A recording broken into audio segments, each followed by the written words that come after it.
Our story begins with Yoru running after his friend Rahel, and telling her where are you going, and pulling her clothes, and stopping her. So she tells him forget me Yoru, I will go to the top of the tower alone. And then she disappears after that, so Yoru cries, and tells her I will keep following you until death. And suddenly Yoru hears a voice, telling him you can always find the answer you want at the top of the tower. And suddenly a giant hand appears from the void, and takes Yoru to the tower, and Yoru wakes up after that while he is in a strange place on the ground, and he hears the same voice again telling him welcome to you. And the strange creature appears, and is the supervisor of the tower, so Yoru asks him about the place of Rahel. So the supervisor tells him that any answer he wants, he will always find it at the top of the tower, and because of that he must participate in the tower, and climb to the top. And then he asks him, Hiden, do you want to take this test, and this new adventure or not? So Yoru replies to him okay, and continues talking with him, and Hiden tells him that the first test is entering the cage of the silver sea serpent, and it is a giant and terrifying monster, and then break the black jewel inside. So Yoru does not think for even 1 second, and goes quickly to the monster cage, and he is still about to enter while he is running. At that moment a girl appears, and kicks him in the face with her leg, and flips him on the ground, and keeps yelling at him, but he does not understand her words at all, because it is another language.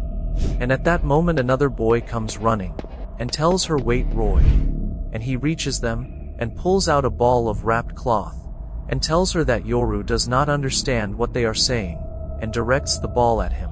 So strange energy keeps wrapping around him, and after that he finds that he can understand them, and they can understand him.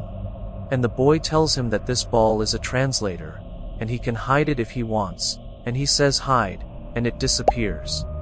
And at that moment Roy yells at Yoru, and tells him you are an irregular right, so he is surprised, and tells her what do you mean? So Roy replies, meaning you are from outside the tower right, you are the one who opened the tower gate by yourself, but you look very weak for an irregular. So the boy with her tells her why should we get ourselves involved in this now? So Roy replies meaning you do not care if the white steel serpent eats him. And at that moment Hiden enters, and tells her surely you are Lady Roy Princess of Jahad, but if the king knows you are here, you will be executed right? So Roy replies that is, if you even tell the king about me. So Hiden tells her I devote myself only to preserving the order of the tower, and also ensuring the prosperity of the royal family, meaning I am just doing my job simply. So Roy tells him why are you giving him such a very difficult test? Even people on the 20th floor face the sea serpent full of steel scales with difficulty. So he tells her the person in front of you is an irregular. So Roy tells him how do you see any hidden power in him? Will he suddenly transform? Or something will happen? But he is weak and small in size, how is that? But honestly he looks handsome. But can you not make the test level a little easier, Supervisor Hiden? So he replies I am the supervisor of the tower, and I must make sure he is worthy of entering the tower, and Roy is about to respond, so Yoru interrupts her, and tells her thank you, I will be fine, do not worry. I do not know who you are, but I am grateful for your concern. So she tells him you do not even know Princess of Jahad, and you want to climb the tower, while being this ignorant, do you want to die or what? So he replies to her, and tells her that is better than giving up, and Supervisor Hiden tells her if you are determined to help him Princess Roy, why do you not lend him Black March? I think that sword will help him pass the test. So her assistant tells her no of course, the princess is the only one who has the right to use the sword. If anyone knows execution will be your fate. At that moment Roy opens her magical weapon storage, and pulls out Black March, and gives it to Yoru, and tells him I will let you borrow this sword, since you have a nice face. So Yoru tells her but this is an amazing weapon. So she tells him are you not the one who wants to climb this tower? And he remembers a moment from the past, and takes the sword from her.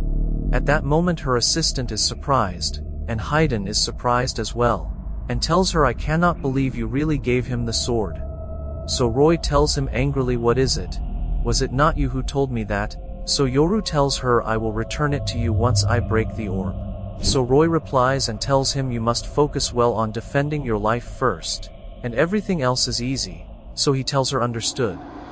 At that time Yoru enters the monster cage, and at that moment the monster turns toward Yoru, and at that time Roy runs toward him, and tells him you idiot what are you doing, so Hayden stops her, and tells her that if she helps him more than this, she will lose.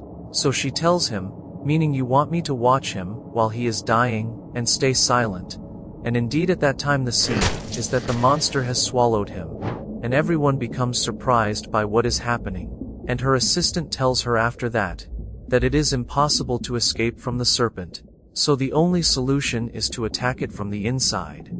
And at that moment Princess Roy is surprised, when Yoru comes out from the serpent mouth, and falls on the ground, after cutting its tongue. So Roy understands the idea, and Roy yells at her assistant, and tells him why did you not tell me, if you know the answer. So the assistant tells her that even if someone knows the answer, it is impossible for him to get the courage to execute it.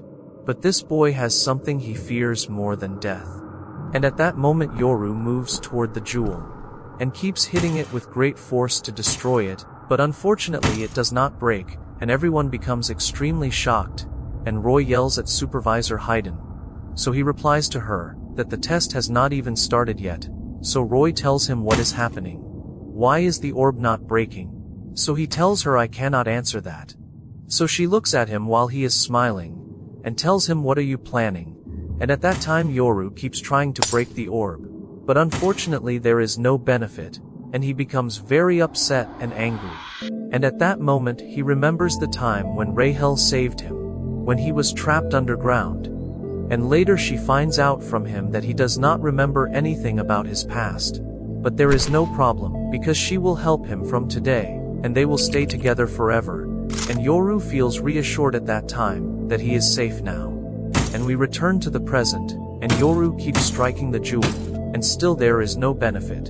And he also remembers Rahel, while she tells him that she wishes to see the stars one day, and she tells him that at the top of the tower, those stars are present in the sky everywhere. And it is said that there are countless stars shining in the sky there. So Yoru tells her that those stars look exactly like her. So Rahel laughs, and tells him where did you learn to talk like that? And then he remembers the moment of his farewell to Rahel. And he screams loudly, and says break. So the serpent hears him at that moment, and attacks him again. And Yoru is not paying attention. But Roy's assistant tells him watch out for the serpent, and tells him run away quickly, and Roy also tells him run away quickly. But there is no use. So the assistant tells him talk to Black March, and tell it to supply you with its power. So everyone becomes surprised at that moment. So Roy tells her assistant, have you gone crazy? That sword did not listen to me even though I am its owner. Will it listen to him? So the assistant yells at Yoru, and tells him do what I am telling you, and just hurry. And the monster is about to finish Yoru, and devour him.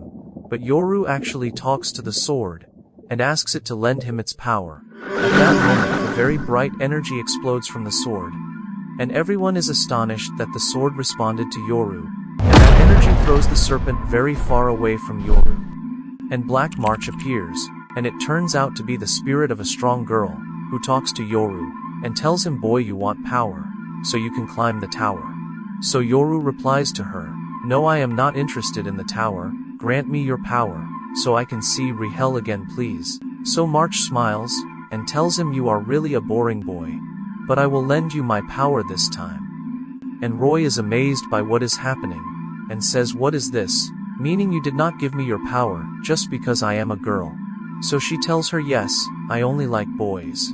And at that moment the orb explodes, and Yoru and the sword are transferred to the second floor of the tower. And Roy and her assistant do not understand where they disappeared. So Hayden tells her do you not understand what happened? He moved to the next floor.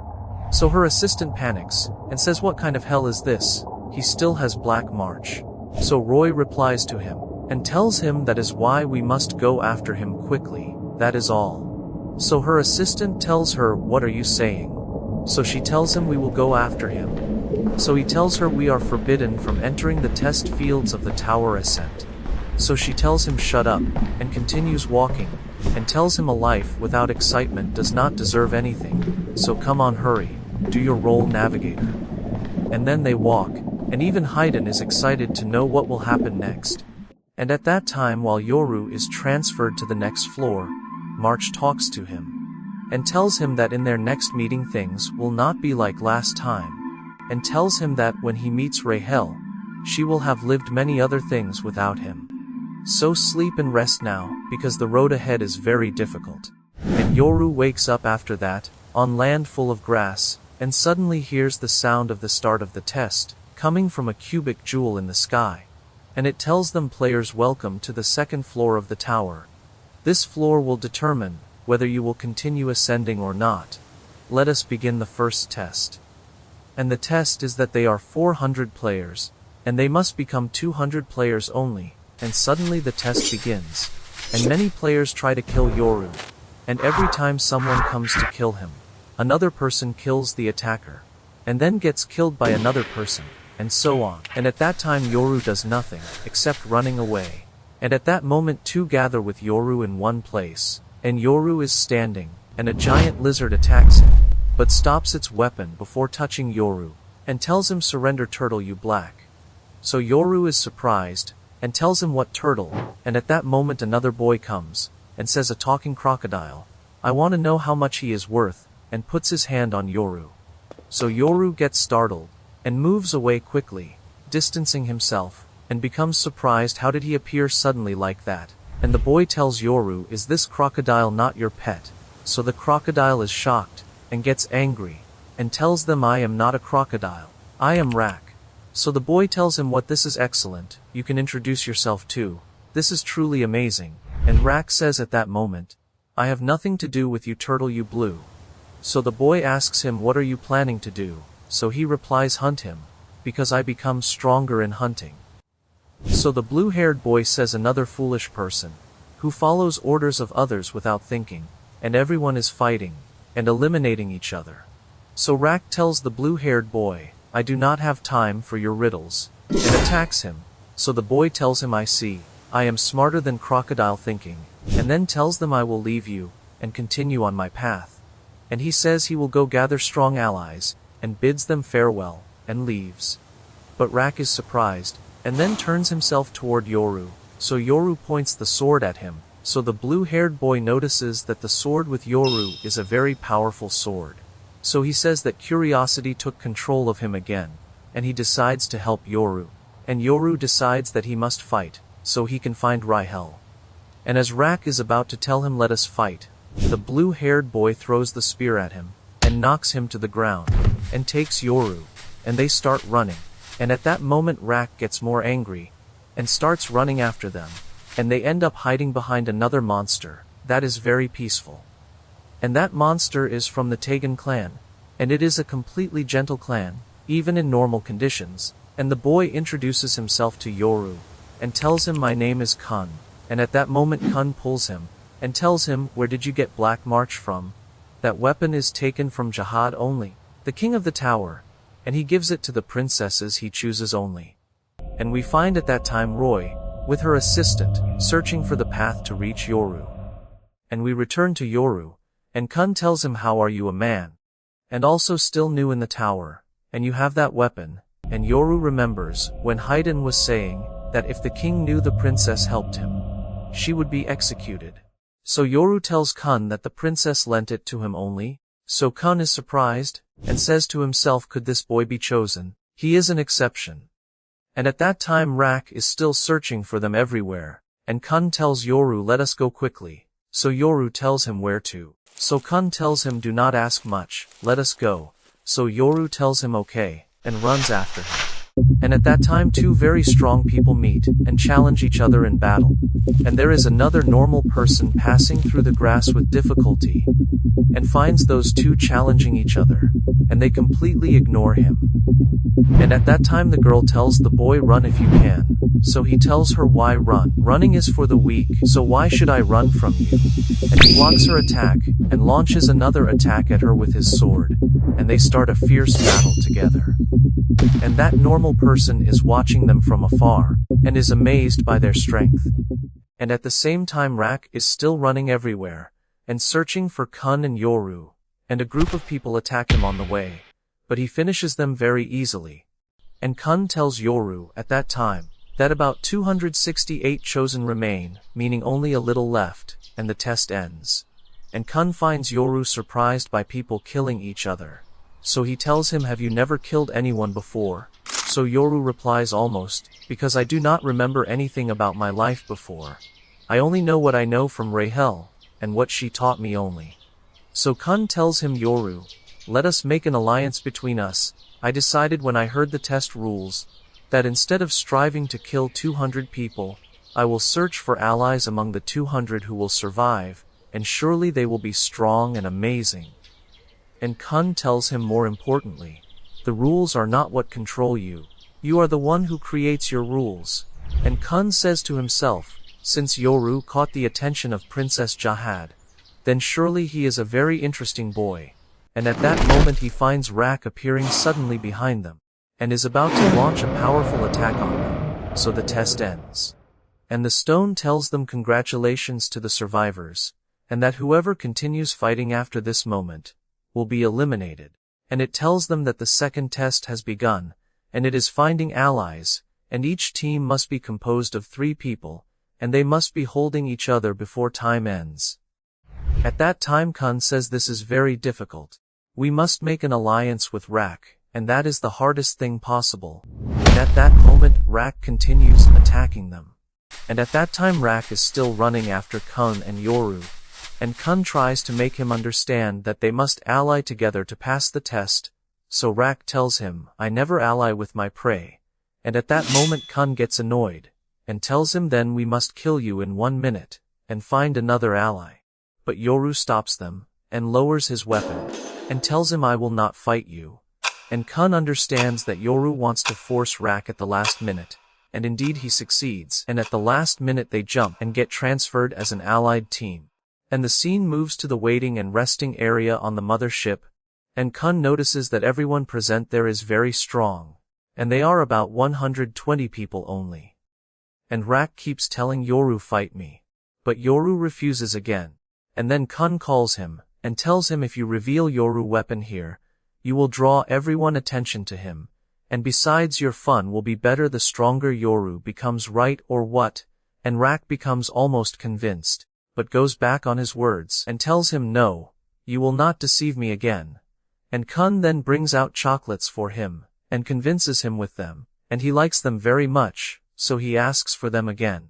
And we find that Anak and Hats and Shinsu formed a team as well, and Shinsu talks to them as usual proudly, and they ignore him as usual, and he tells them, you should be grateful for my joining you. I am a master in martial arts. So the two tell him at the same time, shut up completely. So he gets discouraged, poor guy, and tells them, do not treat me with such coldness. And there are 2 who are about to fight in the hall, so a person appears suddenly, and tells them fighting is forbidden during the break. And the other is still telling him, who are you? So he introduces himself, and tells them, I am your test supervisor. And my name is Lero, so everyone is surprised. And they tell him, meaning you are a ranker. So he tells them, yes, that is right. And Yoru does not understand what rancor means, and says this is amazing, he stopped the fight in 1 second. So Kun tells him, do you not even know what a rancor is? So Yoru tells him yes. So Kun tells him rankers are those people who reach the top of the tower, the place where King Jihad is, a small number of chosen ones who reach there. They are extremely outstanding. At that time Lero says, many of you passed beyond expectations, so we must select the best among you. So everyone is surprised. At that time Lero releases water from his hand, with very great pressure, and spreads this water everywhere. And then there is a huge barrier. And Lero tells them that this water is the source of the tower power. Every team that passes this barrier will pass the test, and those who do not pass will fail. So people are surprised, and one of them says, what do you mean every team? What happens if one of us fails? So Lero replies, you will all fail. So Lero tells them the most important thing you need is luck, so you can climb the tower. At that moment Kon looks for Yoru, and finds Yoru raising his hand and calling Lero and telling him that the water seems it did not shock him because he is still in his place as he is, and Yoru is still telling him I am sorry, I will return with them. So Lero tells him no, there is no problem, you are lucky, but Lero knows and Kon also, that the water hit him, but he is a strange boy, the water did not affect him at all, and Lero says to himself about Yoru, that a monster has arrived. And then Yoru sits next to Lero on the stairs, and the rest of the contestants start wanting to cross the barrier, but they cannot. At that time Lero tells Yoru, what do you think we make a simple bet, to pass this boring time? If you win the bet, I will answer your questions, and if I win, you will answer my questions, so Yoru agrees. And the bet is to see who will cross the barrier first easily, and at the same moment both choose the girl Anak, so Yoru is surprised that they chose the same person. So Lero tells him is there a reason that made you choose her, so he tells him no, just intuition, and indeed they find Anak the first one to pass easily, and then Hats passes right after easily as well. And Lero tells Yoru then it is a draw, and since I am a ranker, a draw with me means a win for you, ask whatever you want. So he asks him about Rahel, if he saw her or not, so he replies no, and Yoru thanks him after that. And after that a group of people start passing the barrier easily, and another group cannot, and in the end a person objects to the test, and says it is useless, so Lero goes to him, and drops the water on him, with its enormous pressure, so he screams, and realizes that this test is important in the next floors, and the examinees continue trying, until the test time ends. And after that they go to the arena of the third test. And we return to a scene from the past, when Kun and his family were expelled from the kingdom of Jahad at the top of the tower, and he hears a voice saying that Lady Maria, who is his friend, became a princess of Jahad, and they do not know what will be the fate of Mr. Kun, who is her friend, because his sister was not chosen. And that is the reason that made the whole family expelled, and with time he hears his mother voice, telling him not to believe anyone else, and not to trust anyone, and telling him that they will be annihilated the moment they trust anyone. And indeed Princess Maria, who was his friend, is the one who betrayed him, and that is what did this to his family. And we learn that all this time Kun is sleeping, and that everything he is hearing is just a dream of his past. And at the same time Yoru is standing, looking at the ceiling, and says what is this view? Is this the ceiling? So Kun replies to him, and tells him you mean the sky.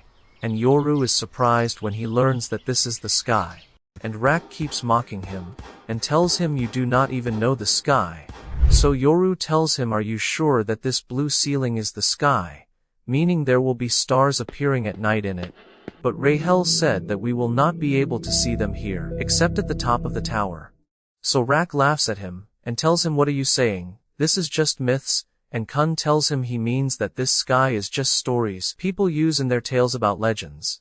So Yoru gets sad, and tells Kun you wanted to see the stars that much, so he tells him no, not me, that is Rahel, she came to this tower to see the stars, and I wanted to find Rahel from here. And then Kun stands up, and tells him I wanted to know honestly, why did Rahel leave you, and climb the tower alone? And why did she keep caring about you all that time before that? It is truly strange. So Yoru yells at him, and tells him there is nothing strange about Rahel. So Rak says the blue turtle angered the black turtle, so Yoru tells him no, I am not angry. At that time everyone hears the sound of screams, coming from inside the test room, and Shinsu gets worried, and says what is that sound? So Hats tells him those might be death screams. So Yoru says could the next test be that dangerous? And at that moment the girl at the door says the next team enter. And the team enters, and time starts counting. And Kun is still saying this team took as long, as the previous team finished quickly.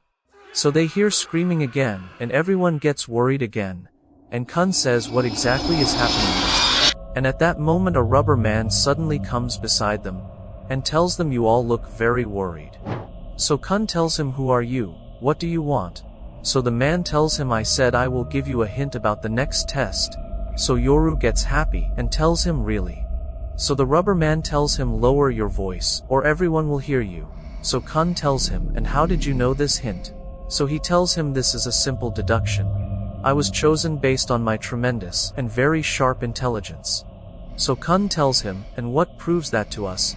So the rubber man tells them, are you not paying attention to the most important evidence present here? So Yoru tells him, tell us please.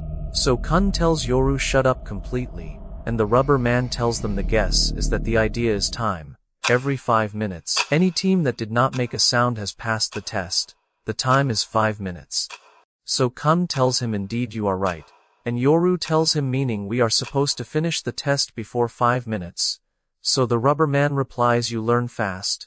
So Yoru thanks him, and tells him that this hint is very important. So Kun interrupts him, and tells him you do not have to thank him, he is trying to use us, just to prove his theory, nothing more. So the rubber man replies, your extreme caution will turn against you. Know that, son of the exiled Kun family. You no longer can do anything, because of the excessive caution that happened to you, after the betrayal that struck you right. At that moment Kun gets very angry, and grabs his knife, and puts it on the rubber man's neck, and he is about to kill him, but Yoru calls him, and tells him no, calm down, and Rak wakes up as well, and gets excited, and tells them, include me in the fight with you too, and Kun gets off the rubber man, and tells him leave here. And Kun, Yoru and Rak team enter the test after that as well, and as soon as they enter, they find the clock above the supervisor. And Yoru tells Kun, look at the clock. So he tells him, forget everything the rubber man said. At that moment they find many red doors, and the test supervisor introduces himself, and tells them, my name is Johan, I am the supervisor of the test you will take. So Yoru tells Kun, this must be an amazing person, right? So Kun replies to him, yes, and Kun says to himself, what is he doing here? He looks familiar from his past. And the supervisor tells them that the condition for success is opening the correct door. No more and no less. And also you have only one chance to open the door, and the test will forcibly end if you stay more than 10 minutes. So Kun tells him, what do you mean forcibly end? So the supervisor opens for them the pit of destruction under the ground, and they get terrified from the sight. At that moment the test begins, and Kun tells him, wait, how did it start? There is no hint or anything to solve the puzzle with. So the supervisor tells him, I gave you all the hints. So everyone is surprised, and Yoru tells him, is this a new luck-based test? And he says the test has begun, and the clock starts working, and Rak stays angry, and runs like a madman everywhere, and Yoru runs after him to calm him down, and Kun keeps thinking about the solution, but still has no idea what the solution is. Until half the time is about to pass, so Rak opens a door by coincidence. And it turns out it is the correct door. And at that moment Rak calms down. And then Kun tells him, why did you open that door? So he replies, instinct. So everyone is shocked by his answer. And the supervisor applauds them, and tells them congratulations on success. So Kun is surprised. And the supervisor tells him that the test condition is opening a door within 5 minutes. So Yoru tells him, you mean that any door that was opened within the 5 minutes would have been correct? So he tells him yes. So Rak laughs loudly, and tells Kun, did you see my amazing deductive abilities? And tells them, come on, follow the genius. So Yoru tells Kun, I am happy that we succeeded. And Kun asks the supervisor, what exactly does this test measure?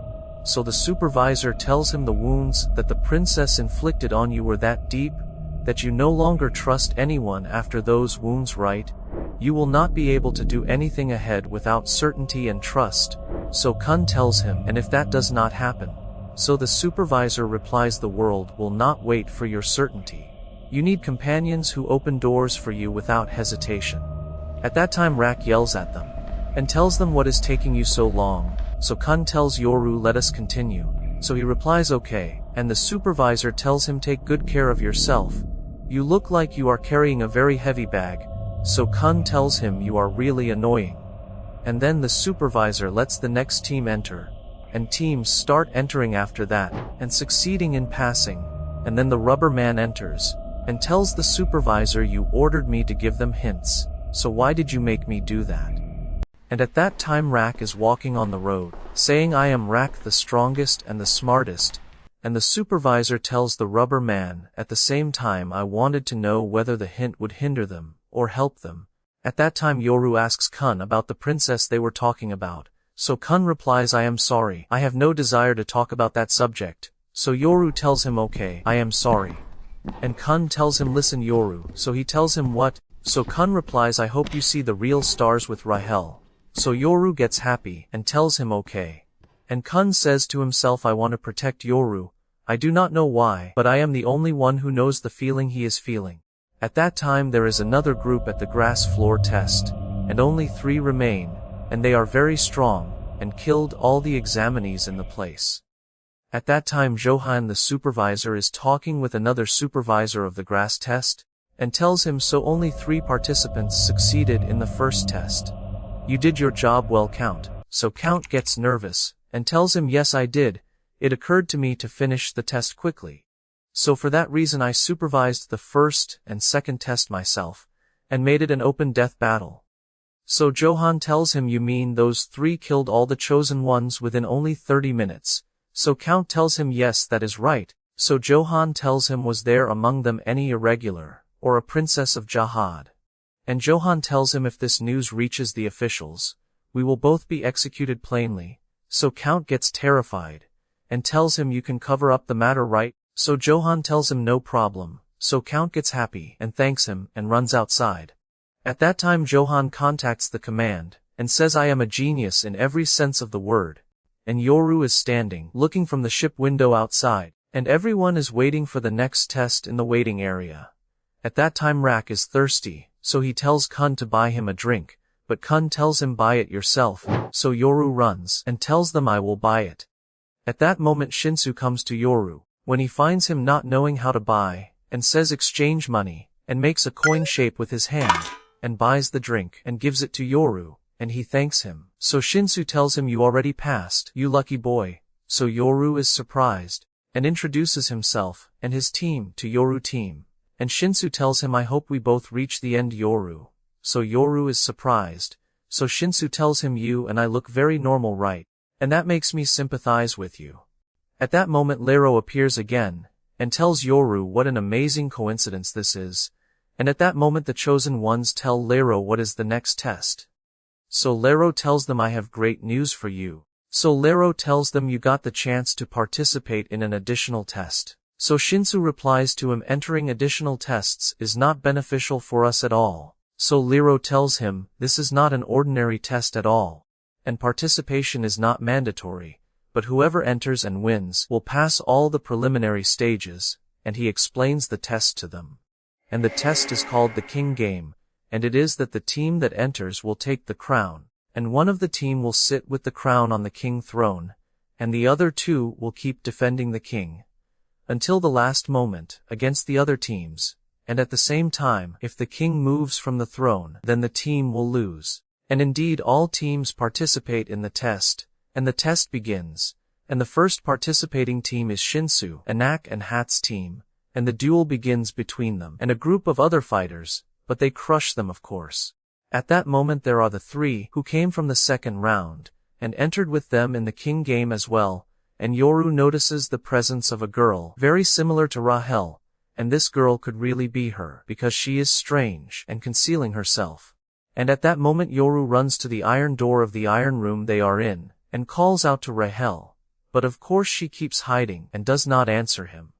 So Kun is surprised and tells him, Rahel, is that not the girl you were looking for? So he tells him yes, but unfortunately it seems it is not her.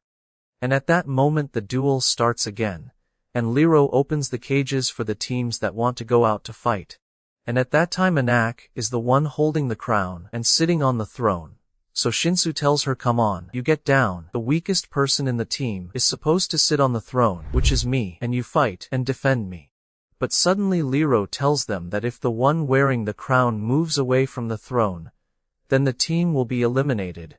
So Shinsu tells him, what is this? You did not tell us this rule from the beginning. So Lero replies to him, I put a detailed explanation of the rules in every player's room, but be careful, returning to the waiting room during play will make you lose. And at that time Rak is also reading the rules, so Kun tells him, what is this? You can read too, you crocodile. And at that moment Lero says, let us continue the game, and whoever wants to enter, press the button. At that moment Shinsu is nervous, So Hats encourages him and tells him, why are you nervous now? The whole thing is that we will defend the throne with my sword power and also your martial arts power. So Shinsu tells him, what martial arts, man? Do you believe everything? I was just joking with you. So Hats tells him it is natural that I trust my teammate. So Shinsu becomes happy at that moment because this is the first time someone acknowledges him. And at the same time Rak wants to participate in the duel. But Kun stops him and tells him not now at all. At the same time Shinsu is very worried and says, I hope whoever enters us will be a weak person only. And Rak tells Kun, if you insist that we wait again, I agree.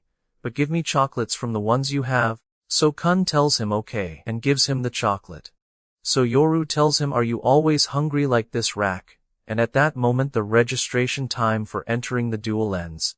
And at that time 2 teams come out. And Liro says, let the second round begin, and a team enters against Shinsu. So he tells them, where are your 3? So they are surprised and look at him and find him sleeping. So the girl gets embarrassed and tells him, it seems he slept, because we 2 are enough for you.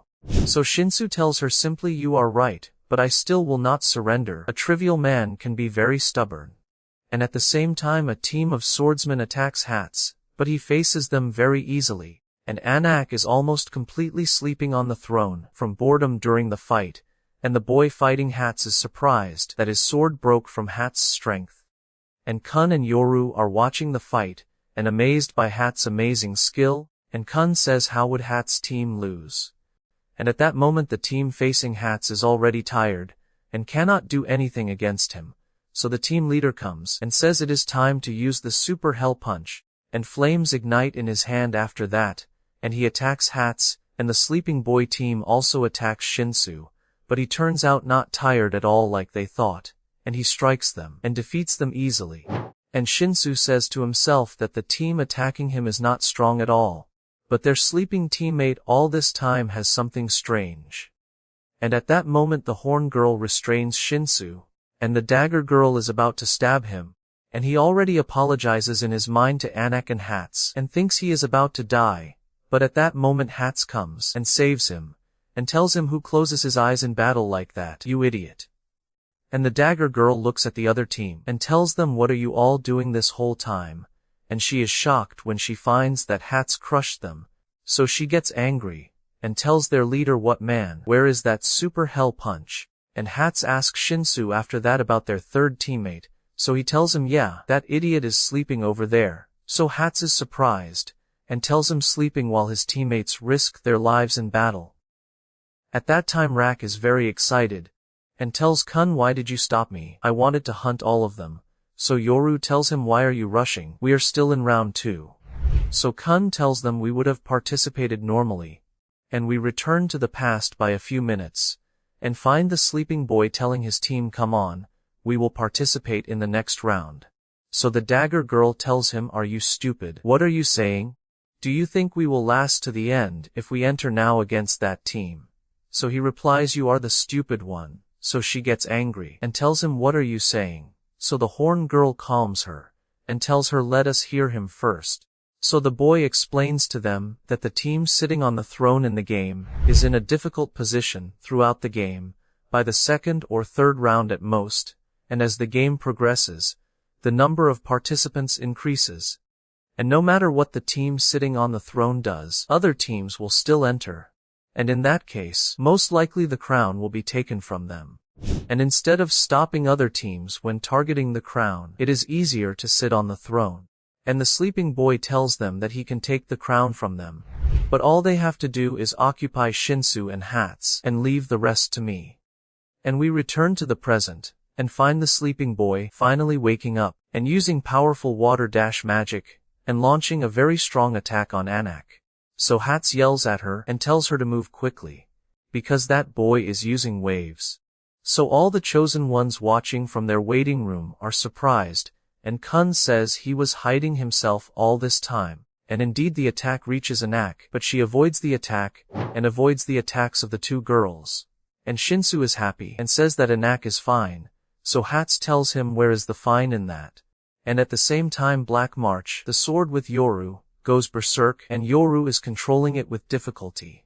And we find Anak raging with anger, and telling them I was sleeping and comfortable. So the boy replies, I know that waking someone from sleep is very irritating. And then the boy tells her after that to surrender, because he can confront the throne from anywhere. So her anger increases more, and she grabs her weapon, and it turns into a large whip. But the boy avoids Anak's attack. And Anak tells him, you said you can confront the throne from anywhere, and I also can kill you from here. And then she attacks their team with her deadly weapon. And Lero is watching the place as well, and says, you disappointed me, Anak Jihad, by surrendering to your emotions. And Rak says at that moment that the weapon Anak has is dangerous, so Kun tells him, let us avoid playing this game now. So Rak is surprised and tells him why.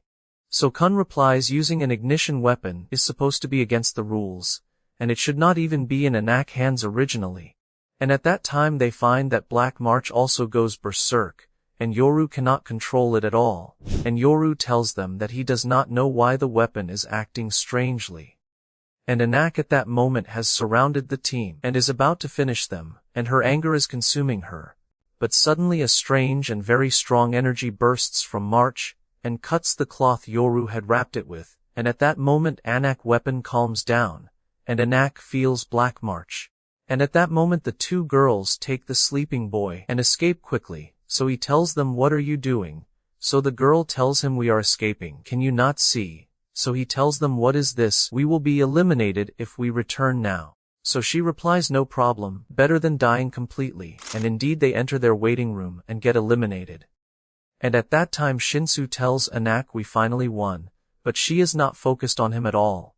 And Kun reassures Yoru, so he tells him, yes, better than before at least, and Rak tells Yoru, I know what is happening, this wants to fight me, right?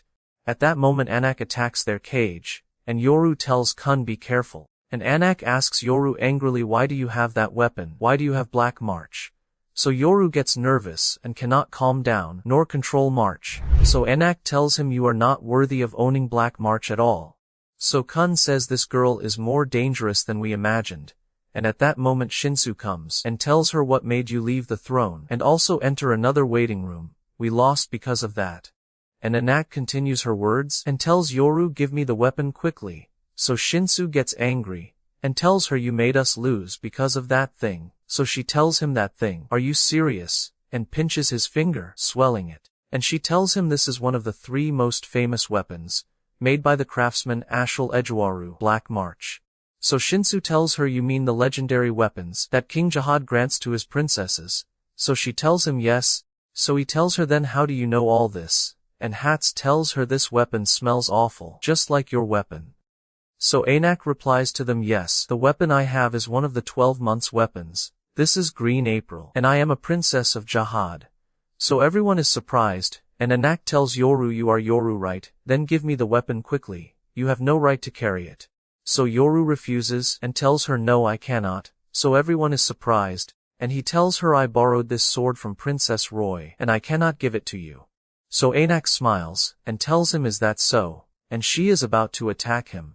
So Lero grabs her weapon, and tells her, I will not allow this rude behavior anymore. Return quickly to your waiting room. And at that moment Anak tells Yoru, let us make a bet between us. So Yoru is surprised, so Anak tells him, yes, between Green April and Black March. So Lero releases her weapon, and tells her that is truly interesting, and says no problem, as long as the game is ongoing. So Anak says, if your team survives until the last crown game, then you win, and I will give you Green April as well. But I win if you lose, and then I will take Black March from you. So Yoru tells her, no, why would I even participate in this bet? So she replies, because I plan to kill you after the game anyway, and take Black March from you. So Yoru thinks to himself that he wants to protect the sword at any cost, and he is forced to agree to the bet. But he also cannot cause more trouble for his team. And at that moment Yoru team gets excited, and Rak tells her, do you think we will lose? And Kun tells her, princesses and rules and all these things do not please me. And Kun tells Rak, come on crocodile, it is time for our participation. And Lero takes the crown from Anak after that, and tells her, let us continue the game, and returns Anak team to their waiting room. And suddenly there is another disguised princess, and she is in Rahel team, and she provokes Anak and angers her, and she is about to rush at her, but Hat stops her, and tells her calm down, and enough trouble already. And Yoru team goes out to face, and he apologizes to them first for causing them trouble. So Kun tells him this is great, because you knocked the princess off the throne. And also you are amazing, you did not hand Black March to that lizard. So Yoru replies this is because Rahel said never betray others, no matter what, and especially never betray girls. And we return to the past at that moment. And Yoru asks her why specifically girls, so she tells him because betraying a girl is like making the whole world your enemy. And we return to the present to Yoru, and he tells them I always followed Rahel words, and that was my choice, because I was always weak and useless. So Kun tells him you are indeed weak, but that is what makes you impressive. You kept your promise, even with your life. I could never do that. And Lero starts round 3 at that time, and 3 more teams come out with Yoru team, and everyone launches at that moment, but Kun has another idea, so he uses powerful wind magic and reaches the crown at incredible speed and takes it. And he tells them the game is over, and he is about to put the crown on his head. Then he removes it, and tells them no, let the game be more fun, and puts it in his bag. So everyone is surprised at that moment, and even his team does not understand what he is doing. And then Kun tells them come on quickly, I will give the crown to whoever defeats me, and indeed everyone gets angry and attacks them. And at that moment Kun takes the crown from his bag, and throws the crown far away, and sits himself on the throne, and tells them come on, finish each other quickly. And indeed the other teams start fighting each other. And at that time Kun suddenly laughs, and tells them you still did not notice, and Kun had seated Yoru on the throne, and the crown they are killing each other over is actually fake.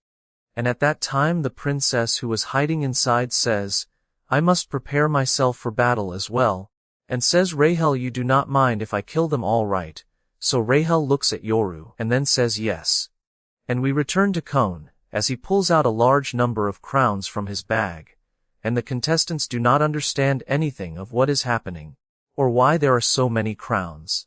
At that time Shinsu is also watching what is happening and smiles, and says surely this bag has the ability to copy, and that Kun copied the crown instantly, and threw the fake crown quickly to his enemies.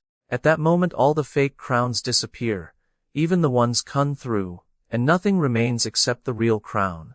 So the contestants get angry, and tell him are you mocking us?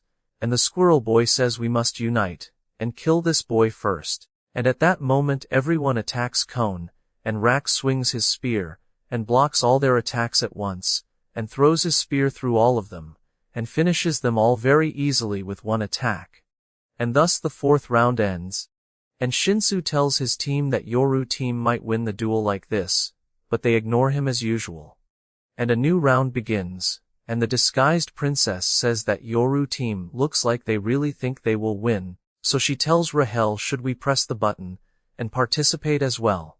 So the princess replies no not yet, let us leave them dreaming a little more. And the game director watches her, and says now the serious part will begin. And Yoru team is waiting for the next duel to start, and Rak is sitting eating chocolate, and tells Kun give me more chocolate because what I have finished, and tells him does this bag not distribute chocolate bars in very large quantities. And Yoru tells him does this bag not have the ability to copy skills, and that is amazing. So Kun replies to them yes, it is a skill copying bag. So Rak tells him you are like children, you were showing off with this bag to us right? So Kun replies no you idiot, I was just showing that lizard girl that she should not underestimate us, nothing more. At that time a new round begins, and this time 3 more teams enter, and Rak says he will hunt them all at once, and he is about to prepare, so Kun stops him, and tells him do not do that. So Rak is surprised, and tells him what do you mean, and Kun calmly goes, and sits on the throne with Yoru, and tells them that they must rest a little, because the final competition will be the strongest. So the team does not understand anything, and at that moment one of the competing teams says I have a suggestion, and tells them that they should unite, and defeat Kon team first, and then compete among themselves. So Yoru gets nervous at that moment, and tells Kun do you hear what they are saying? So Kun replies do not worry, you will see shortly. And at the moment when the rest of the teams agree to this suggestion, suddenly one of the teams attacks the other teams, and helps Kun team. And Yoru and Rak are surprised by what is happening. And Yoru tells Kun you knew all this would happen, so he replies of course, they are on our side originally. And Kun explains what is happening to Yoru, and tells him remember the first grass test, when we were 400, and had to become 200, I did not like that idea, so I was gathering strong allies inside the bag. And we learned that Kun made a deal with them, that they would stay safe inside his bag, if they helped him, and lent him their power. And then came the test of forming teams of 3 people, and by coincidence they were 3, so they formed a team. And we learned that Director Johan noticed them in the bag, when he told him that the bag is heavy on you. So Kun released them immediately after the 3rd test, and explained the situation to them. And that Kun tying his hair with that scarf was a signal for asking for help, and that was their agreement. So Yoru tells him I did not notice you doing any of that. So Kun tells him of course not, because it is natural that no one notices your trump card, or it would be finished. And Rak tells him you are very cunning, you ruined my hunting time. So Kun throws him chocolate, and tells him no, you can hunt however you want later, do not worry. And indeed at that time the team helping Kun defeats all the contestants in the arena, and then they return to the waiting room. And thus Kun team wins this round as well. And at that moment Rak tells Yoru I will hunt you when you become stronger, you black turtle. And at that moment Lero announces Kun team victory, and says whoever wants to participate in the final round, press the button. And Shinsu tells his team that Kun team is calm, and synchronized together, and he finds Anak at that moment starting to focus in battle. So he tells her what are you afraid of losing or what, so she hits him, and tells him shut up. At that moment Rahel team and the disguised princess come out, and Rak says I smell strong turtles this time. So Kun tells him you are confident in your skill this time right? So he replies I feel excitement this time. And Kun notices that Yoru is focused on Rahel, and he suspects that she is really Rahel.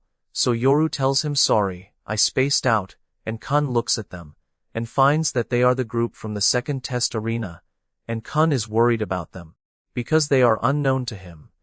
And at the moment the test begins, a girl attacks the other teams, and finishes them all, and she is very strong, and very fast, and the other teams suspect that she is with them helping Kun team. But unfortunately no, she finishes them first, and then attacks Kun and his team. She attacks Rak, and he blocks her attack, and she keeps jumping around, so Rak gets annoyed, and attacks her, but she avoids him easily, and then attacks Yoru after that.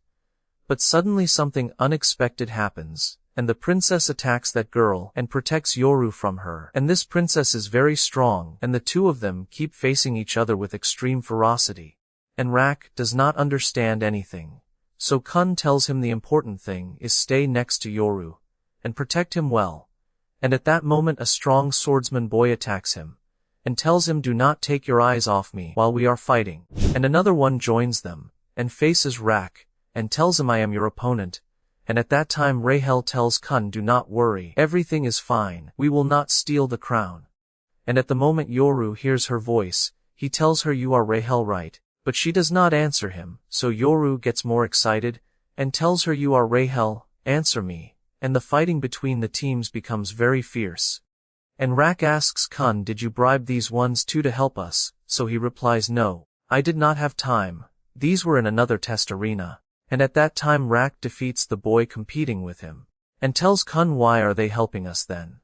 So Kun replies I do not know.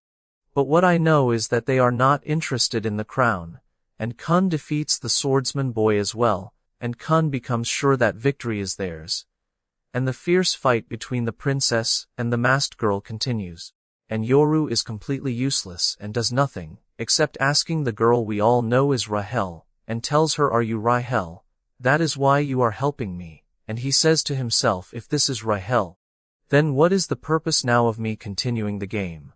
The princess heel breaks during the fight, and she falls to the ground, and the masked one exploits that moment to attack Yoru, but she attacks Rahel at that moment and succeeds in injuring her, and her face finally appears to Yoru. So the fool stands up at that moment from the throne, and the crown falls from his head, and he runs to save Rahel, but he does nothing except get injured instead of her, and he keeps bleeding.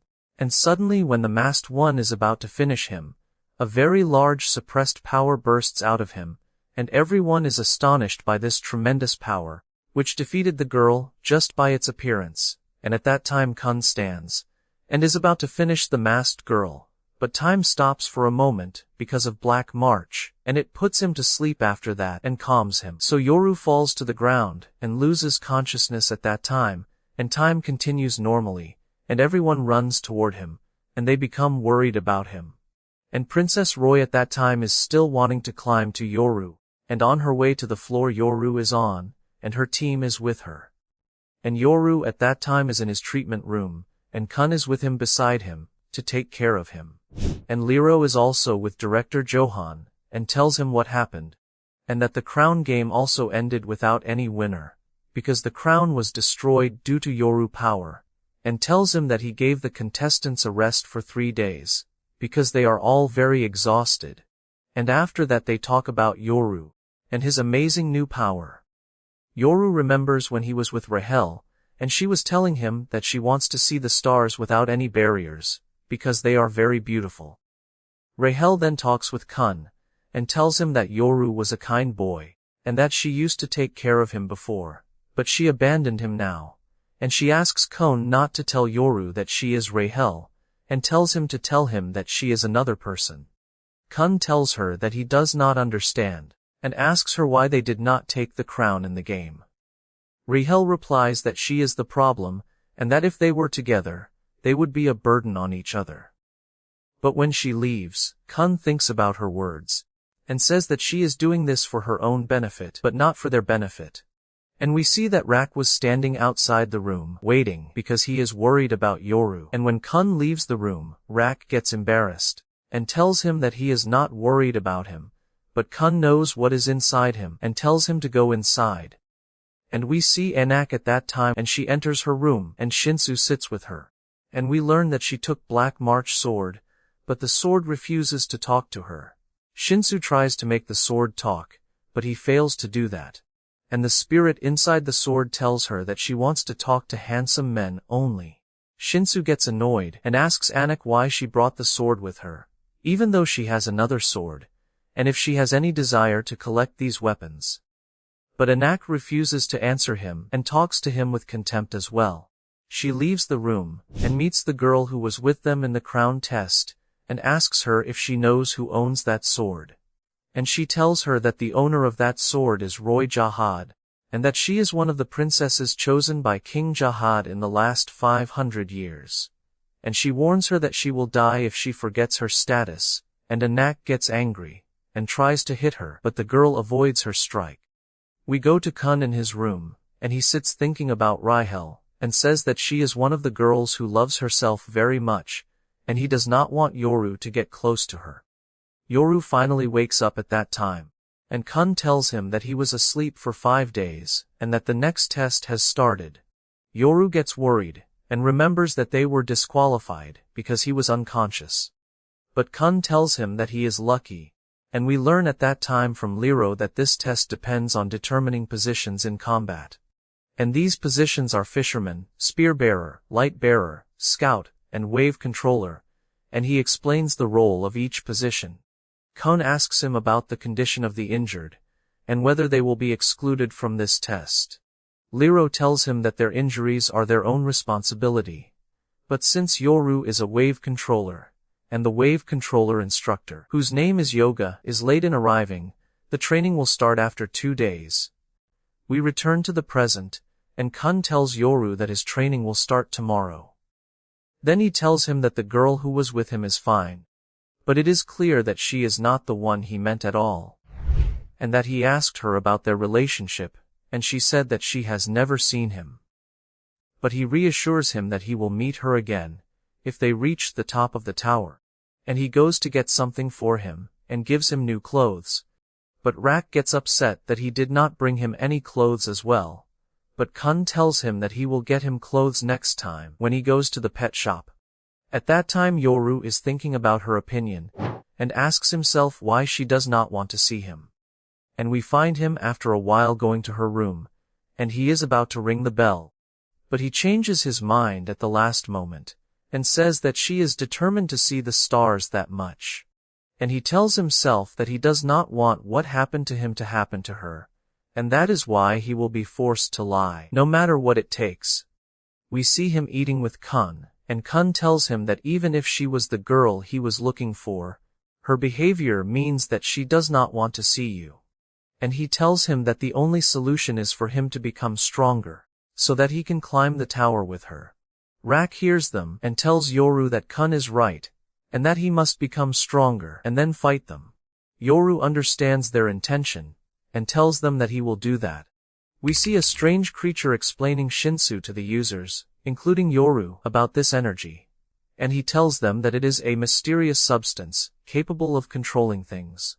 That is why, if they want to use a greater amount of Shinsu, they must make a contract on every floor. And we learn that the person named Lori made a contract while he was asleep. The rest of the users begin to make the conditions, and a black sphere appears in front of them, and they form a contract with it. Yoru makes the contract, and suddenly finds himself in front of a huge monster that tells him that he smells delicious, and asks him if he wants to make a contract with him. Yoru replies that he wants to make a contract, and the monster agrees, but tells him that what he is doing is not a contract, but something like shackles. Yoru returns to the real world, and it appears on his sphere that he succeeded in making the contract, and he looks very exhausted. The instructor tells them that forming a contract takes a huge amount of energy, so they must rest and prepare for tomorrow. Yoru goes to the girl he injured in her eye during the crown game, and apologizes to her. But she tells him that there is no need to apologize, and that he was injured because of her as well. Another person enters, and introduces himself, and tells him his name is Ho, and introduces him to his teammate Lori, and tells him that if he needs anything, he should tell him. We find Ho returning with Lori to his room, and tells him that they must extend a hand to the weak, and he enters his room. But when he enters, he is very tired, because of the contract he made, but he did not want to show it to anyone. Yoru returns to his room, and notices that Rak is not there, and asks Kun about him. Kun tells him that Rak went to train long-distance target hitting, and we see Rak during training, and the target they have to hit is very far, and Rak is nervous. But suddenly he is shocked when he notices someone behind him throwing the spear and hitting the target.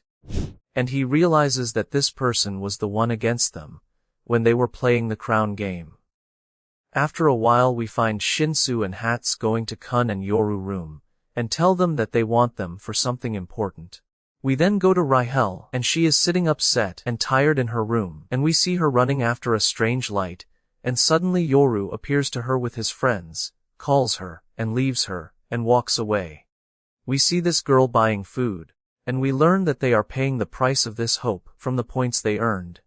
She notices Yoru and Kun sitting with their friend, and goes to them, and asks to sit with them. She introduces herself as Endorsi, and is surprised how they are talking comfortably together, even though they are enemies. She asks them what they are doing here, and Shinsu replies and tells her that the aptitude test is forming friendships. And we go back in time, to when he and Hats went, and were introduced to this test. But Kun sits tense with them, because they are friends of Anak, who took Black March sword from Yoru.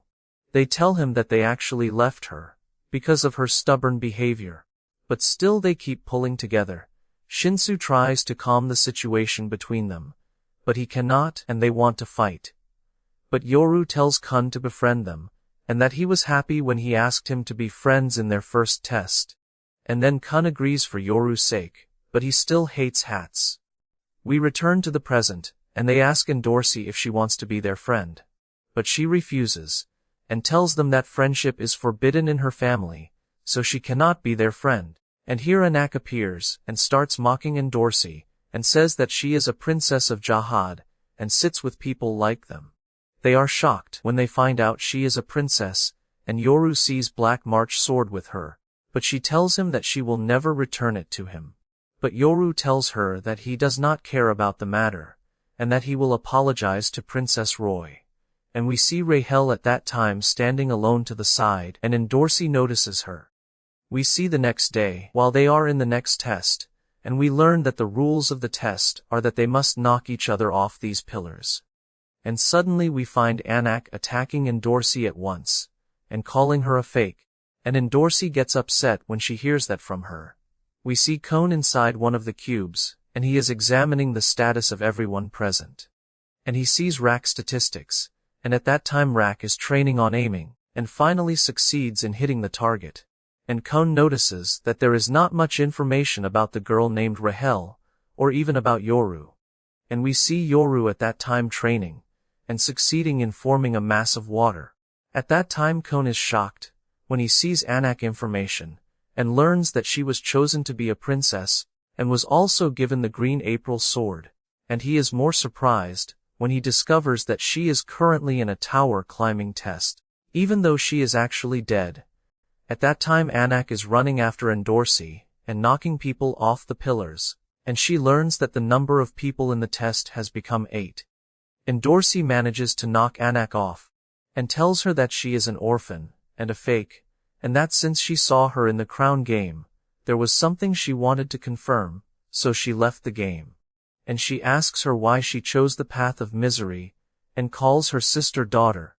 We see Anak memories, and learn that her mother had some conflicts with her father. She tells Endorsi that her mother married a talented cook, whose only crime was that her husband was killed by her princess sisters. And she tells her that she came to the tower here to take revenge, and that the first one she will kill is Endorsi. We learn that King Jahad gathered 13 princesses, from those who possess great power, but among his special conditions, is that love, or forming relationships, is forbidden for them. And this was the opposite of what Anak's mother did, because she married her father. And we see Endorsi fighting her, and telling her that her mother broke the contract by giving birth to her. And she tells her that she did not see hardships in her life, nor struggle to gain that power, and that she inherited it from her mother, unlike her, because she trained, and struggled to become strong. Anak manages to knock her off the edge of the pillar, but Endorsi holds on to her, and refuses to let go, and they both fall together, and at that moment the test ends. And even when they fall down, they keep yelling at each other, and fighting. Endorsi tells her that her mother was kind to her, and always helped her, and asks her if she regrets what she did before. Anak remembers her memories as a child, when their house burned, and her mother tells her to walk quickly, and advises her to be a good girl. But Anak keeps returning to her repeatedly, until she finally leaves. After remembering that memory, she tells Endorsi that she does not regret it almost. We then see Ho training on hitting balloons, but he cannot pop them, but the instructor tells him that he has made noticeable progress. Then it is Yoru's turn, and he manages to pop 3 balloons in a row. The instructor looks at him in amazement, and tells him that his power needs a bit of control, but it is not bad. We then see Ho trying to use a water sphere, but he fails. After that Yoru appears and thanks Lori, because he taught him a small trick, that helps him in training, because he owed him a favor. And we learn that Lori did that, because his pillow got dirty because of that annoying girl. But Yoru managed to handle it, and bring him something like a pillow, and tells him that he will wash it. Kon arrives at the place, and calls Yoru to go with him. It is clear on Ho that he is upset, and he asks Lori since when he helps opponents. But Lori tells him that he did nothing wrong, and that he is just helping the weak, and asks him if there is anything wrong. But Ho leaves him, and says that he is fine, but while walking in the corridor, he looks very angry. Yoru learns from Kun that Anak and Endorsi were injured, because of their fight yesterday. After that Shinsu and Hats arrive, and Shinsu tells them that gathering friends is not going well. Shinsu has a short break, but unfortunately today is the deadline. Yoru decides to help him. We go to Endorsi in her room, and her leg is broken, and suddenly she finds Yoru and Hats knocking on the door, and they tell her that they brought food for her, and when she sees them, she allows them to enter. They tell her that if she signs this paper, they will bring her food every day, and also cooperate with her. Endorsi is forced to agree, even though the princess contract rules do not state that. They then go to Anak, and she does not agree at first, but they manage to convince her with food. We then see Rahel going to get an apple, and she sees them sitting together, and happy again. And Dorsey notices her, and decides to follow her. She enters the bathroom with her, with good intentions, and talks to her, and we learn that Rahel is using an alias, which is Michelle. And Dorsey tells her that Yoru is a good person, and also looks handsome, and kind, and asks her why she hides her identity to stay away from him. But Rahel refuses to answer her, and leaves her, and walks away, and calls her arrogant. We then go to Ho watching Yoru, and talking to Laurie, and telling him that this is strange, because he did not know how to use this power at first, and now he is using it well. But he ends the conversation, because the instructor calls, and when he leaves, Laurie thinks about what he said. We see Ho sitting in his room, looking tired, and remembering his memories with the evil people, who were killing his tribe, to take their horns. He wakes from these memories, when he hears the door sound, and when he opens it, he finds a message, asking him if he wants to climb the tower. When he opens it, he is shocked, and quickly hides inside his room, after making sure no one saw him. We then go to the test director, and learn that he wants to test their positions, with a joint chase. Count enters him and wants to apologize, and tells them that he took care of 3 of his examinees, and therefore he will supervise this test for them. Lero gets angry, and talks to the director, but he agrees that Count takes this mission. Lero does not want that, because Count thinking is limited, or not thinking in the intended sense. The director tells the players the rules, and informs them that they will be 2 different teams. Kun is placed in a team different from Yoru team.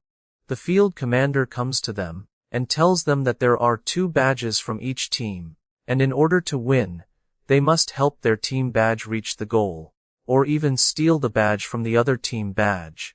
Shinsu asks him about the badge they will chase, and we learn that the badge they will chase is Count. Kun goes with his team, and appoints himself as their leader, and explains the plan to them. And he says that there must be a bait, which is Shinsu of course. Kun plan succeeds, and Shinsu finds Count running toward him. One of the team tries to hit him with a spear, but he dodges, and manages to strike their light bearer, and knock him unconscious. He looks for the other light bearer, but does not find him, and this is Kun plan.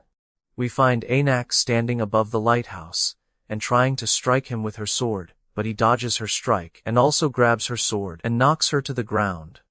At that moment Count gets very angry, because they tricked him with their plan, and tells them that they have annoyed him now. So he stays calm and does not break the rules. They decide that they will escape. Count starts counting, and we go to the other team.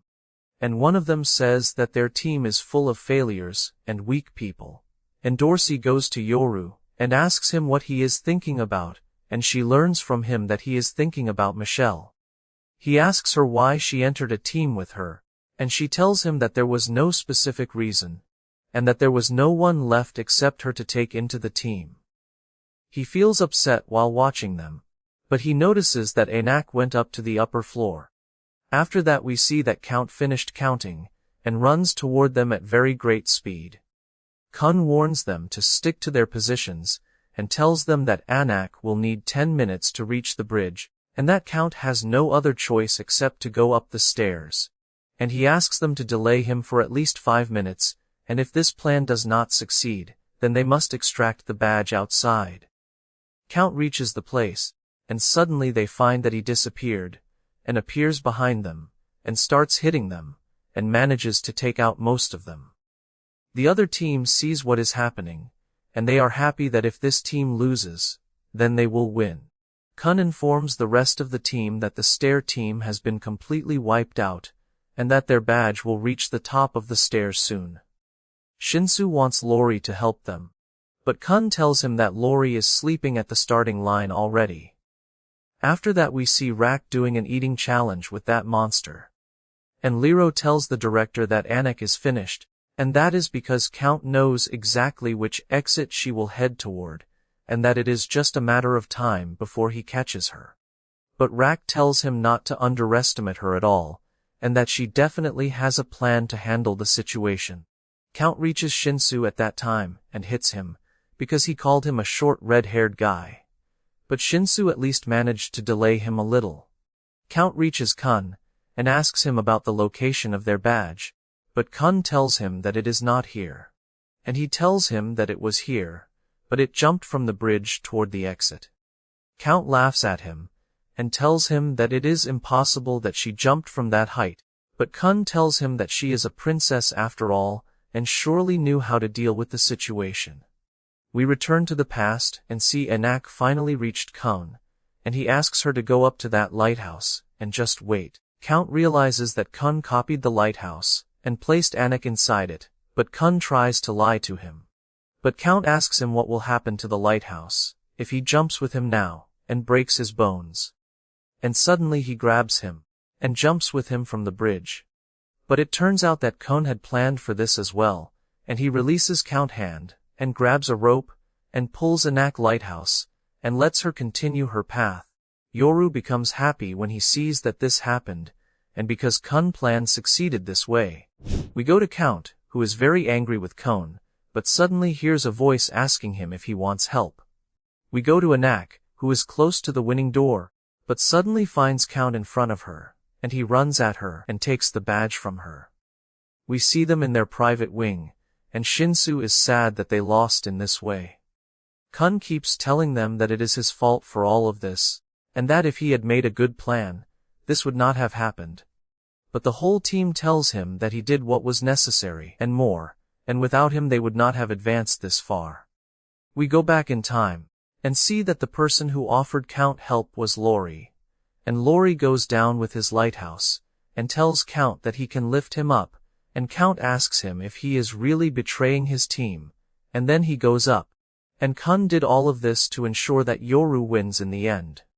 We go to Lero and the director, and they know that Kun betrayed his team, but the director says that he did not betray them at all, and he pulls out the team list paper of Kun, and says that this is his real team, and therefore this does not count as betrayal. But they doubt that Count will allow Kun to achieve what he wants. We go to Yoru team, and they decide to appoint the princess as their leader. Hats goes with two others, and they go up the stairs, but they oppose the princess plan. He talks with the girl next to him, and she tells him that she lost hope in climbing this tower, because she does not know if she can fight the people she was with. And she tells him that she was just a desperate thief, stealing ships, but then a rancor appeared, and killed all her companions. And she stayed alive, because a king appeared before her, and transferred her to this tower.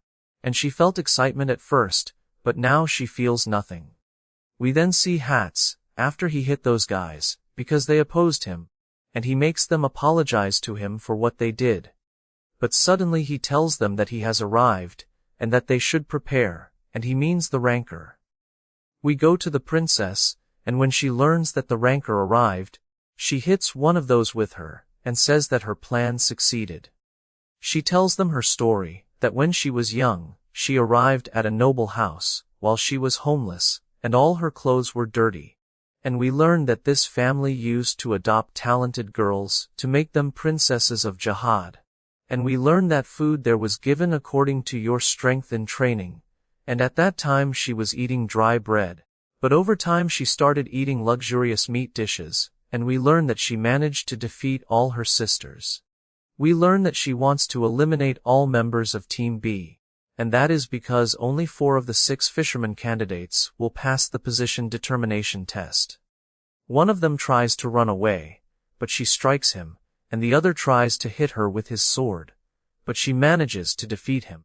The two then agree that one will distract her, and the other will attack her, and then they will be able to get rid of her. And Dorsey tells Yoru that if he wants to meet Rahel, then he should go meet her with determination. And we see Hats waiting for Count, and Count suddenly attacks him, but Hats manages to block him. And Dorsey keeps hitting the two with her, and Yoru asks her to stop, because they are all her teammates, and she does not have to do that to them. But she tells him that they are competitors in the main test, and that they kept resisting without surrendering, and that is because they are weaker than her. But Yoru tells her that she herself wanted to become strong when she was eating that old bread. But she still does not listen to him, and says that she forgot the taste of the old bread, and strikes one of them again. But suddenly one of them draws his sword with great power, and prepares to attack her. As for Hats, he was fighting Count, and realizes that Count is going easy on him, and could kill him in a second, and therefore he must do something while he is still holding back. He escapes into the darkness quickly, and then attacks him from behind, but Count blocks him as well, and pins him to the wall. But Hats says that he is a swordsman since he was born, and therefore when his hand grips something, it never lets go, and he shouts at the fishermen to start the attack, but he is shocked that none of them are doing anything. We then go to those traitors, and they think they managed to escape, but suddenly Count appears behind them, and tells them that you are traitors, and your death will not be comfortable at all. We learn that Yoru took that hit instead of Endorsi, and falls to the ground from the impact of the blow. We then go to Ho meeting Rahel, and telling her that he wants to talk to her about a private matter concerning Yoru. They walk and talk together for a bit, and suddenly Ho pulls out his knife and threatens Rahel with it, and he tells her that there was a message left for him on his door days ago, saying that if she dies, then Yoru disappears.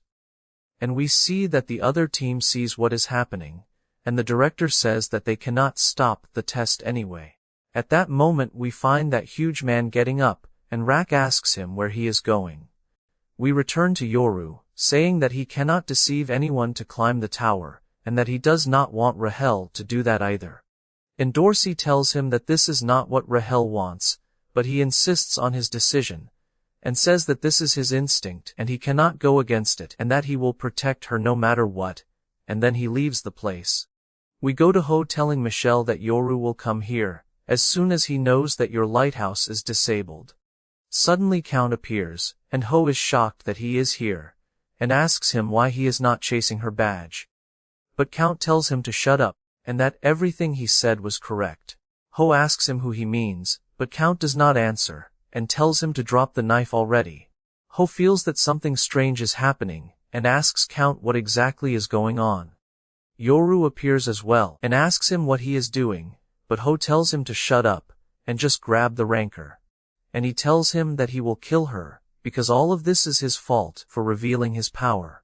Yoru tries to attack Count, but Count rushes at him quickly, and pours Shinsu on him, so Yoru is fixed in place. Count tells him that he is planning to save the girl, and asks him to imitate him.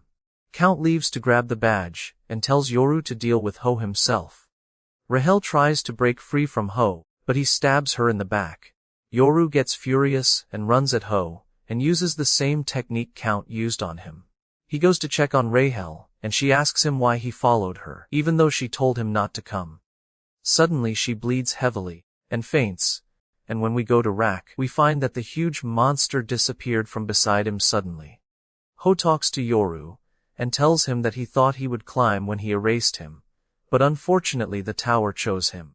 Yoru tells him that he thought they were friends, but Ho tells him that she was just a useless card, and that all of this is just excuses that the owner of something says to the one who lost it. And he says that he lost all the people who were dear to him, and that they all died before he came here. And because he does not have power like Lori, he could not do anything, and left them all to die without defending them. And he says that he did not want to kill her, and suddenly pulls out his knife, and stabs himself at once. The girl rushes to him, and tries to save him, but realizes that he is already dead. Endorsi comes, and tells them that she knew this would happen from the beginning, even though the ending is not happy at all. Suddenly the girl approaches her, and slaps her, and asks her what brought a traitor like her here.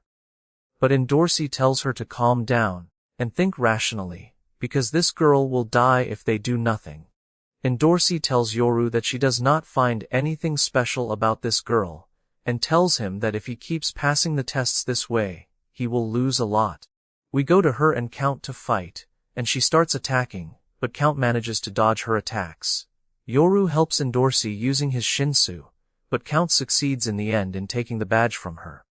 Endorsi approaches him, and rests her head on his shoulder, and tells him that he is carrying her underwear, not the badge, and that she took his badge as well. When Count realizes that he was tricked, he becomes very angry and wants to hit her. Rack talks with his friends and tells them about that strange monster and that it disappeared suddenly, and he did not see it. And Dorsey tells them that he was on her team, but she did not know him, and that she met him in the field at the very first test, and that he was Raihel's companion. Kun goes to talk to himself, and says that he already knew that wave controllers like Lori are qualified anyway. And we see him meeting the red-haired girl, whose name is Huarian, and she tells him that she will not advance after this stage, so he should not include her in his plan. And she asks him to watch out for the person named Ho, because his jealousy will drive him crazy. After that, Kun removes Ho from the list, and also when he met Count, he told him to watch out for Ho, and that his plan was complete from all sides. Rack knocks on him hard, and when Kun opens the door, he finds that Rack has shrunk. And we learn that this happened because he talked rudely to the director in the corridor, and told him that he is very small. He asks Kun to enlarge him again using his bag, but Kun tells him that it does not have an enlargement function. Rack wants to go to Yoru, but Kun stops him, and tells him that Yoru will not continue to the remaining stages, because he no longer has a goal to do so. But Rack does not care, and tells him that he will drag him with him by force. But suddenly they find Yoru entering on them, and telling them that he wants to talk to them. And he tells them that Raihel took a severe stab in her back, and therefore she will not be able to walk again, nor will she ever recover. And therefore he tells them that he will continue climbing the tower, to show her the stars, and asks them to help him in this mission. And of course they agree. Yoru notices that Rack's size has shrunk, and asks him about what happened, but Rack is surprised that he only noticed now. But before they do anything, he tells them that he has another request. They then go to Ho grave, and meet the girl whose name is Serena there, and tell her that they are bidding their friend Ho a proper farewell. They meet all their friends, and all pray for Ho. Yoru talks with Rahel, and suddenly finds her crying, and telling him that she really wanted to see the stars, and did not bring him with her because she thought he would be just a burden on her. And that now she is no longer the girl he loves, and tells him that he can leave her if he wants. But Yoru tells her that she was the ray of hope in his life, when he knew nothing, and that she is an exceptional friend compared to everyone he knows, and therefore he will never leave her. When Rahel hears these words from him, she starts crying heavily, and apologizes to him. They then go to their friends, and they take Yoru by force to celebrate with them. Lori talks with Serena, and thanks her for stopping him in the crown game, but she asks him if he still remembers after all this time, and he laughs, and tells her that he was indeed late. We then find them all sleeping, and we see that Serena decided to leave the place, but she meets Shinsu. She tells him that she will try to look for another hope for herself outside of here, and gives him her weapon, and asks him not to die. After that we see Kun knocking on the door of Ranker Lero room. We go to Yuga talking with someone, and telling him that he will retrieve Black March and Green April. But suddenly the director arrives behind him, and asks him what he is doing, and assigns him number 67 in the Royal Enforcement Unit. We find Yuga using his power, and bringing out a huge massive monster from underground, but the director cuts the monster in half in a flash. And he says that he does not want to fight nor care about it, and that his mission is limited to retrieving Black March and Green April, and then killing Anak Jihad. And he wants him to help him in his mission, and asks him to say that to his leader, and invites him to drink coffee with him later. We then find him sitting in a room, drinking coffee, and Lero enters on him, and tells him that the time has come. We go back in time, when Kun was with Lero, and tells him that there is a paper written on it, asking if there is a person who wants to climb the tower, and tells him that this message was sent to Ho, and tells him that only Rahel and the director could make such a trap, and they are on the same team. The director passes by Lero, and tells him that he hopes nothing happens, while they announce the results. They then go with the director, to inform the students of the results, and we find that everyone passed, except Michelle, because of her injury. One of the failed contestants objects to the director decision, and the director asks him to come forward. When he goes to him, he tells him that if he can endure this power for 1 minute, he will let him pass, and starts applying the power on him. Suddenly the person feels severe pain, and starts writhing in agony, and bleeding. He asks his friend to help him, but his friend does not want to face the same fate. The matter passes, and the person faints, but suddenly we find Kun objecting to something, and the director asks him to come closer, if he has something he wants to object to. Kun approaches him, and objects to Michelle not participating in the final test, because his friend wants that. The director laughs at him, and tells him that unfortunately these are the rules, and because of her weak physical condition, they cannot let her participate. But Kun tells him that these rules were set by the supervisors, and asks him to enter the supervisor's test, and that he will enter this test if he allows Michelle to enter the test. But the director shocks him, and tells him that only non-regulars are allowed to negotiate to enter the test. At that moment Yoru asks to see the supervisor, and tells him that he is a non-regular. The director then agrees, and tells Yoru to accompany him. Yoru stands in front of a door, and Michelle is with him. And the director tells him that Michelle cannot advance further than this, and at that moment Yoru leaves her and walks away. Some of the team wonder about the meaning of non-regular, and Shinsu tells them that this is a person who entered the tower without being chosen, like them, and that this means that he broke the tower rules, and it is also said that whenever a non-regular enters the tower, great troubles and disasters happen. Lero tells them that if they help Yoru, and he succeeds in the test, then that means they will climb the tower by the shortest possible path, but they will then be labeled as non-regulars. They all decide to help Yoru, even though some of them are hesitant, and Lero tells them that in this case, they must wait until Yoru finishes the test.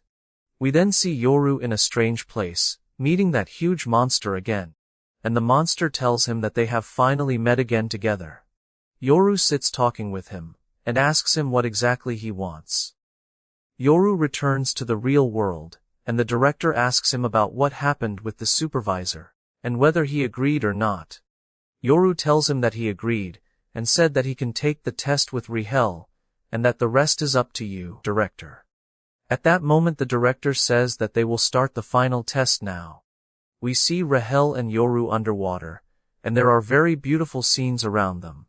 We go back in time, and see the director telling them what will happen, and he tells them that Yoru and Rahel will be fish, and the net dolphins will hunt them. He continues his explanation, and says that these dolphins hunt once a day, to provide food for the queen, and he tells them that these dolphins use Shinsu, to create nets, and trap fish underwater, and that Rahel and Yoru will be inside a bubble made of Shinsu, and if they get pulled by the net, and exit the area, then they will pass the test. The others ask him about their role in this plan, and he tells them that in nature there is always an eater and the eaten. And we learn that there are golems there, and they use giant worms, to steal the fish gathered by the net dolphins. And if these worms eat Rahel and Yoru, then they will fail, and he tells them that the ancient enemy of these golems is the striped land hog. In short, they must complete the dolphin hunting cycle, and pray that they do not encounter the bull. And he tells them that the bull is a very fierce beast, and eats literally anything that moves, and even rankers run from its ferocity. Yoru is with Rahel, and reassures her that his friends will know how to act, and will not put them in danger. We learn that Kun's plan is that Hats and his group will monitor the golems, and keep an eye on them. And the spear bearers will wait for the worms to move onto high ground. Meanwhile Shinsu, and those with him, must pay attention to attacking the hog dolphins, but we learn that those who were with Shinsu were the two princesses, and they left him. We see Roy on her way to Yoru location. Yoru talks with Rahel, and tells her that Roy gave him the Black March sword.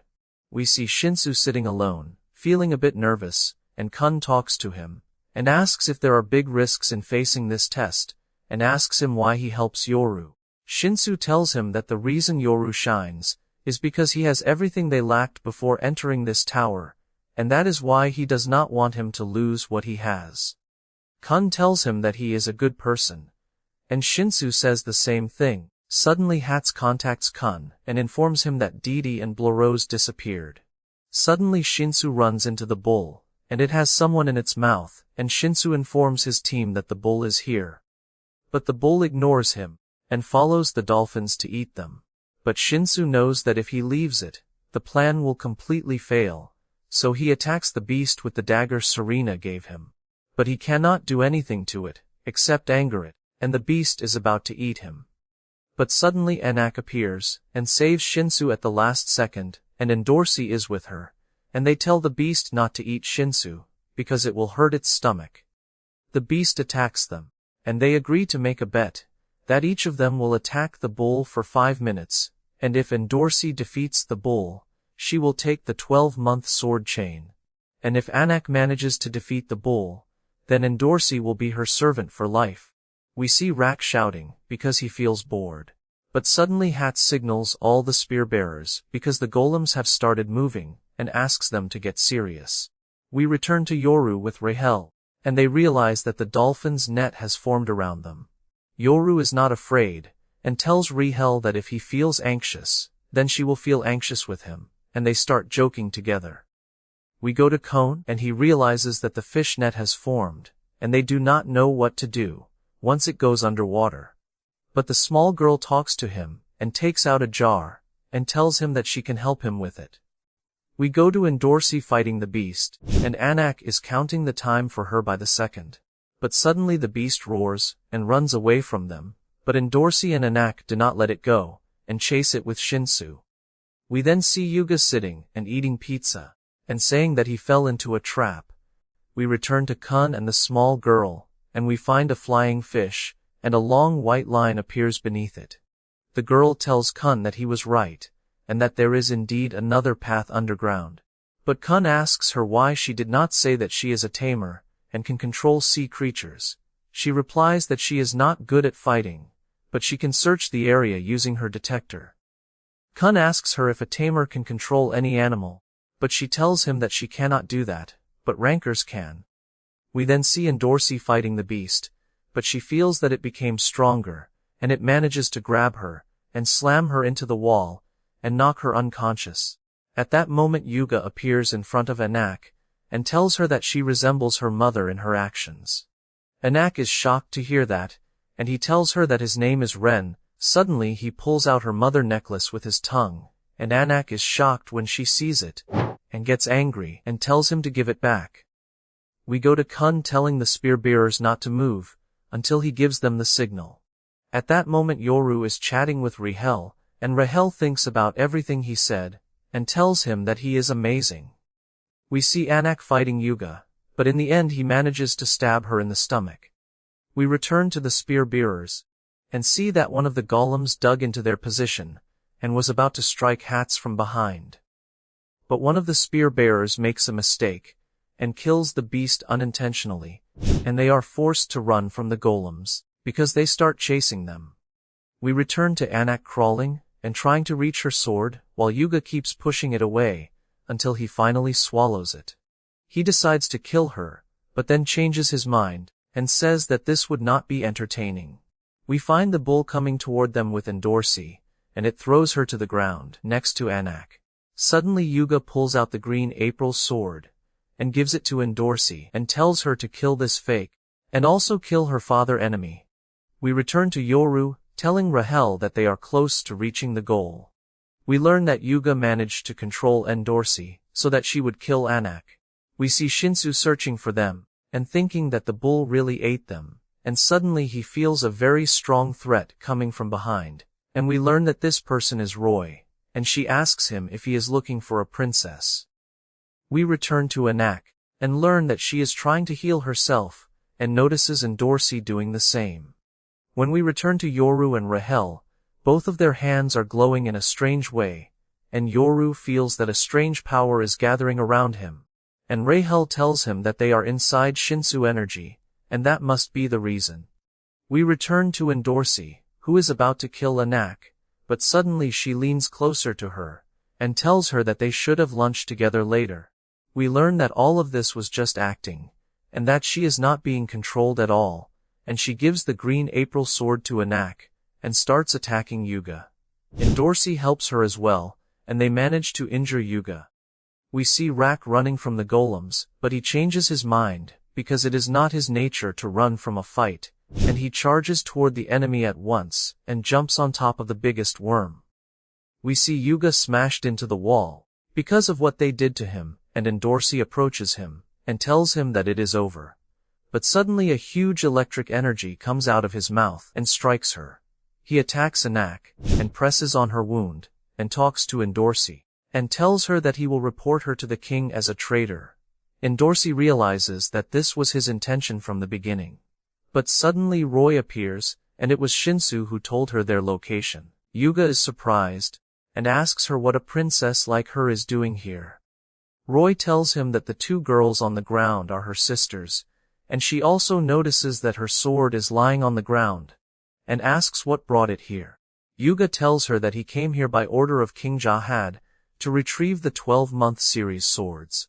But Roy tells him that she will retrieve those swords herself, so he can leave now. We then see Rak fighting the golems, and Barkyul with him is very scared of the golems, and a group of them attacks him, and he thinks he will die on top of the worm. But suddenly he finds himself flying in the air, and realizes that the one who did that, and saved them, is Laurie.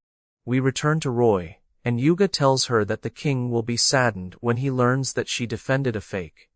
Roy gets angry, because she thinks he is threatening her, and tells him to leave before she loses her temper. But Yuga cannot restrain himself, so he attacks her against his will. He is surprised that all his monsters are dead, and Roy attacks him at once and strikes him with just her finger and sends him flying. When we return to the spear-bearers, we find that they noticed the worms bringing out striped hogs, instead of fish, and this is all because of Kun plan. The small girl tells them that they discovered an underground tunnel, that the dolphins used to reach the water. Kun thought that the striped land hogs must use the same path, so Laurie destroyed the route, to direct the hogs toward the golems. Kun tells them that he will leave the rest to them now, and take a break, and we see someone exactly like him behind him, who might be his brother. He goes with that person to talk somewhere else, and Kun tries to use his bag, but the person advises against it, because he knows he would defeat him immediately. We see the leaders watching Roy on the cameras, but they do not know who she is. When they try to zoom in on her, the strange person shuts down the system with one press of his device. Kun talks to that person, and asks him what he wants from him, and asks him what someone from the Kun family wants. The person tells him that he will take him to Princess Maria, because tormenting the Kun family is amusing, and because he is an outcast as well. We go to Roy's assistants, and find the director meeting them, and sitting to drink coffee with him. The assistant tells him that he surely knows that a Jahad assassin infiltrated the test field, and is fighting Anak and Dorsey. The director tells him that he knows they want the Black March sword, and that he is just the test director, and cannot do anything. And it is natural for the Jahad family to clean up the trash it dropped. The assistant realizes that he is deliberately letting the assassin roam free, and calls Roy and tells her that she can kill that person. But she must not help Anak's daughter anymore. Dorsey tells Roy that they do not need her now, and that they can fight. But Roy stops them, and calls her assistant to handle the matter, and suddenly we see her assistant Kuroden attacking from above, and crushing him. We see Kun talking to his relative, and telling him that he refuses his offer. We find Hats threatening Kun relative, but he tells Kun that since it is his decision, he will not oppose it, and wishes him good luck. We return to Yuga after he was completely crushed, and Roy learns that if she was looking for that boy, then unfortunately he sent his bull after him. We see the bull starting to attack them, and Roy decides to destroy this test. But the director tells her that if she does that, then Yoru will fail the test. She does not care, and Anak interrupts her, and says but I care, and we will all pass the test together. We see Yoru fighting the bull, and the bull charges at him and swallows him. But Yoru uses his explosive power, and makes the bull's stomach burst, and retrieves his Shinsu again. We return to Roy, taking the sword from Anak, and telling her to take it back, when she knows how to use it. She gives Shibisu something shaped like a wing, and tells him to give it to Yoru, and tell him to climb to floor 77. We see Rahel and Yoru finally leaving that place, and Yoru tells her, I will fulfill my promise, and now we will see the stars. He extends his hand to help her, but suddenly she stands up from the wheelchair, and pushes Yoru with Shinsu and throws him down, and Yoru is shocked that she did that to him. Rahel thinks that this is the end at last, but we find that the tower guardian is watching them, and says that this is only the beginning. We return to Rahel memories, and learn that the reason that made her do this to Yoru was that she was jealous of him, because he was always superior to her and stronger than her. Even when she tried to climb the tower, the guardian told her that she was not chosen, and she also failed the test. The tower guardian makes a contract with her, and tells her that if she manages to cover Yoru's life with the seal curtain, then he will let her climb the tower, and he wants her to kill Yoru. We learn that she wanted to kill him from the beginning, but she was not able to do that, and she wished that anyone would kill him instead of her. We learn that after that she started planning to kill Yoru, and waited for the right opportunity for her, and she decided to throw everything behind her, and do anything to achieve her dream. Even though she wanted Yoru to run away from her, so she would not kill him, he was always standing by her side. Even though she hated him, and was always jealous of him, she was hesitant all the time. Even though she knew that Yoru was better than her, and was the one who treated her in a special way, she could not stop herself anyway. After that we see Rahel coming out of the sea, and the team is surprised that Yoru is not there, and they ask her about him. But she tells them that the bull attacked them, and then she faints from exhaustion. We see her sleeping in her room, and the red-haired girl Warion appears, and congratulates her, because the plan succeeded. Liro meets the team, and tells them that they did not find Yoru's body, and that all of them passed the test, and succeeded, and then he leaves.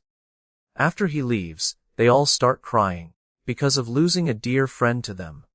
Liro goes to the director, and asks him what he was planning, and what he did to Rahel. The director tells him that he did nothing, and that Rahel made her own decision. The team agrees to climb the tower with Rahel, to repay the debt to Yoru. We also see that Liro resigned, and dragged Quant with him into the matter, and tells him that he will climb to the top of the tower, to know the truth. We see Warion walking in a strange place under the water, and we find that Yoru is still alive. We see the team standing before the director, and he offers them condolences for the death of their friend.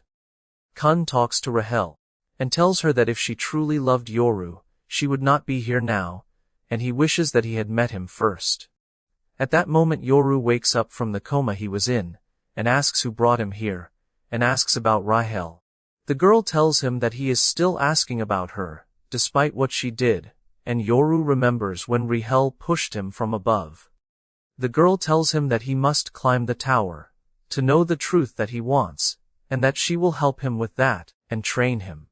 But Yoru tells her that he is not interested, and that he will find the information in his own way, so he will climb the tower.